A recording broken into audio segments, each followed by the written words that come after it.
আসসালামু আলাইকুম বন্ধুরা। আজকে আমি যাচ্ছি ঢাকা নারায়ণগঞ্জের ভিতরে বিখ্যাত একটি হাটে। এই হাটটি এখানে কয়েক যুগ ধরে হয়ে থাকে। প্রতি রবিবারে এই হাটটি সকাল থেকে একবার সন্ধ্যা পর্যন্ত বসে। এই হাটটিতে পাওয়া যায় না এমন কিছু নাই। সব ধরনের জিনিসই এই হাটটিতে আপনারা পাবেন। মাছ থেকে শুরু করে আসবাবপত্র সবই পাওয়া যাবে এই হাটে। আমরা এখন প্রবেশ করলাম হাটের ভিতরে, আর আপনারা দেখতে পাচ্ছেন বিভিন্ন ধরনের শুটকি মাছ। এখানে আপনারা পেয়ে যাবেন বিভিন্ন ধরনের ছোট বড় শুটকি মাছ। দেখতে পাচ্ছেন বড় সাইজের শুটকি মাছ। শুটকি মাছের পাশে আছে বড় সাইজের চান্দা মাছ, কালো চাঁদা শুটকি।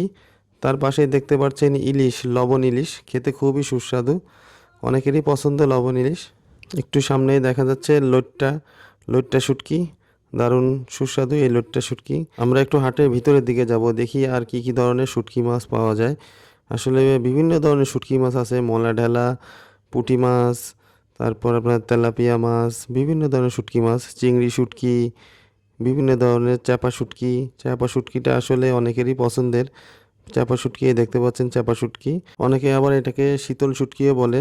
চিংড়ি শুটকি দেখতে পাচ্ছেন, বড় বড় সাইজেরও আছে, ছোট সাইজেরও আছে। আসলে যারা শুটকি মাছ পছন্দ করেন তাদের জন্য একটা লোভনীয় খাবার। আমারও খুব ভালো লাগে। পাশেই দেখা যাচ্ছে লোট্টা শুটকি আছে বড় বড়